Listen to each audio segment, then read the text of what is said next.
अनादिरादि गोविन्द सर्वकारणकारणम् चिन्तामणि प्रकरतत्त्वसुकल्पवृक्ष रक्षावृतेषु सुरधीरविपालयन्तम् लक्ष्मी सहस्रशतसम्भ्रमसेव्यमानम् गोविन्दमादिपुरुषम् तमहम् भजामि वेणुम् गुणन्दमरविन्ददलाय दाक्षम् धर्मावदम् समसिदाम्बुदसुन्दराङ्गम् कन्दर्पकोटिकमनीयविशेषशोभम् गोविन्दमादिपुरुषम् तमहम् भजामि आलोलचन्द्रकलसत्त्वनमाल्यवंशी रत्नाङ्गकम् प्रणयकेलिकलाविलासम् श्यामम् त्रिभङ्गललितम् नियतप्रकाशम् गोविन्दमादिपुरुषम् तमहम् भजामि अङ्गानि यस्य सकलेन्द्रियवृत्तिमन्ति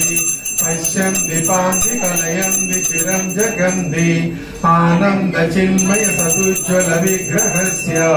गोविन्दमादिपुरुषम् तमहम् भजामि अद्वैतमच्युतमनादिमनन्दरूपम् आद्यम् पुराणपुरुषम् नवयौवनम् च वेदेषु दुर्लभमदुर्लभमात्मभक्तो गोविन्दमादिपुरुषम् तमवत्सरसम्प्रगम्यो वायोरतापि मनसो मुनिपुङ्गवानाम् सोऽप्यस्ति यत्र वचसिन्यविहिम् जगत्संरचयितुम् जगदण्डकोटिम् यच्चक्तिरस्ति जगदण्डचयाय गन्धा अण्डान्तरस्थपरमाणुचयान्तरस्थम् गोविन्दमादिपुरुषम् तमहम् भजामि यद्भावभावितधियो मनुजातदैव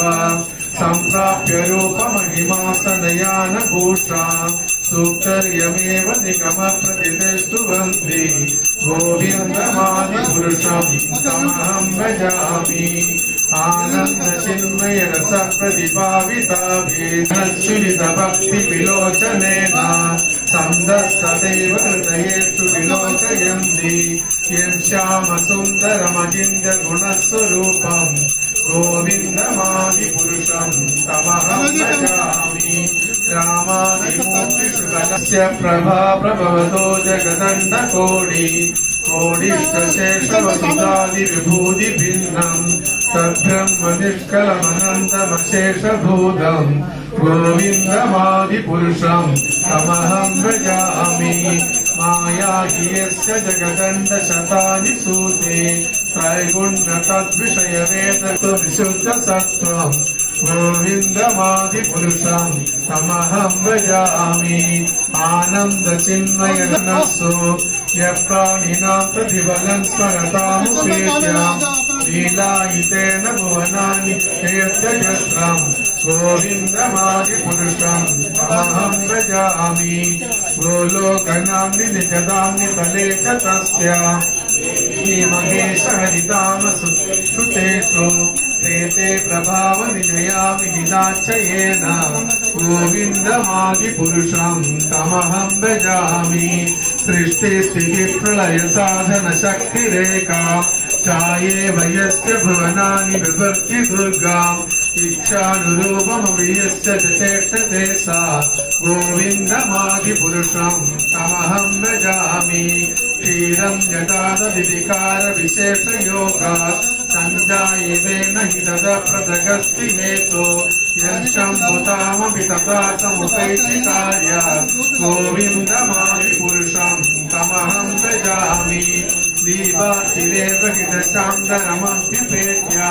दीपायते विवदहेतु समानधर्मा यत्र विभाति गोविन्दमादिपुरुषम् तमहम् भजामि यत्कारणान्नवजले भजति स्म योगा निद्रामनन्द जगदण्ड सरोमकोभा आधारशक्तिमबलम् च परां स्वमूर्तिम् गोविन्दमादिपुरुषम् तमहम् भजामि यस्यै गनिष्ठसितकालमतावलम्ब्य जीवम् त्रिलोमविलजा जगदण्डनाद विष्णोर्महांसहृयस्य कलाविशेषो गोविन्दमादिपुरुषम् तमहम् भजामि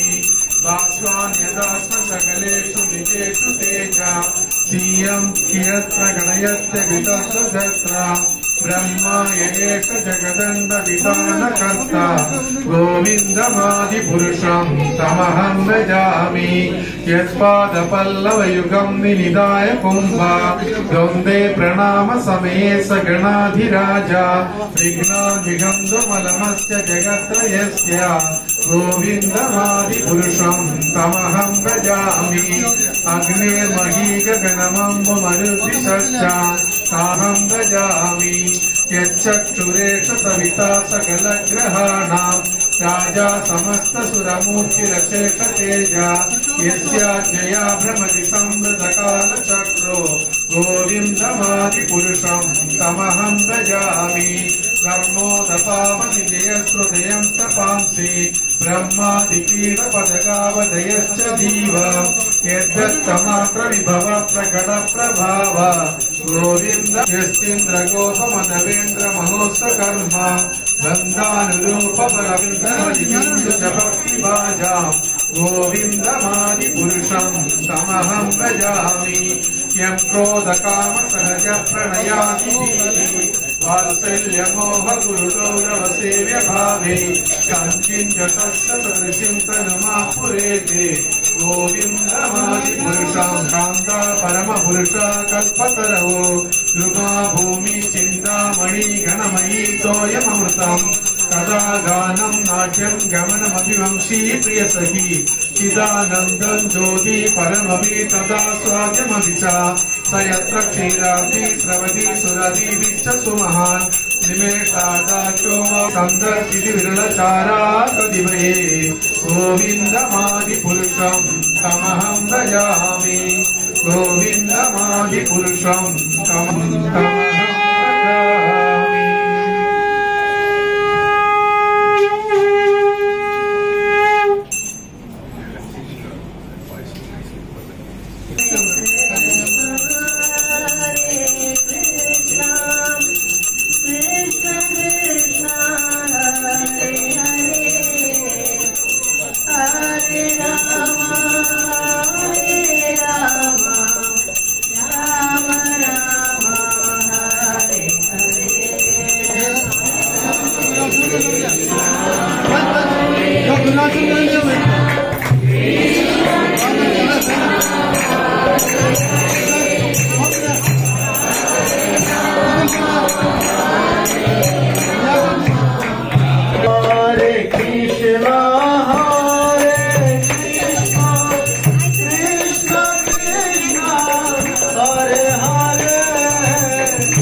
जो लोग नॉनवेज खाता है प्लीज रुपये से मत आइए, क्योंकि नॉनवेज आज का दिन नहीं, पहले से जो खाते हैं नहीं आइए,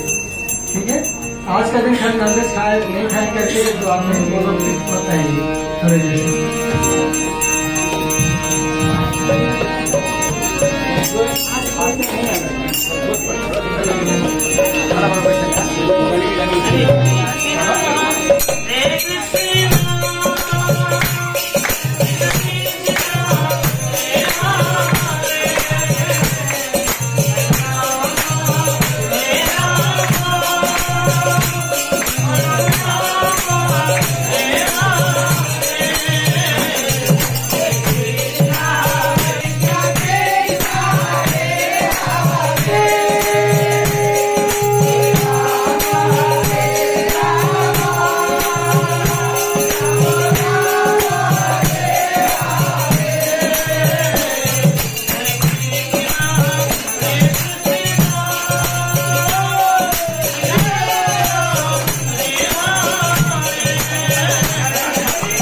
हरे राम हाथ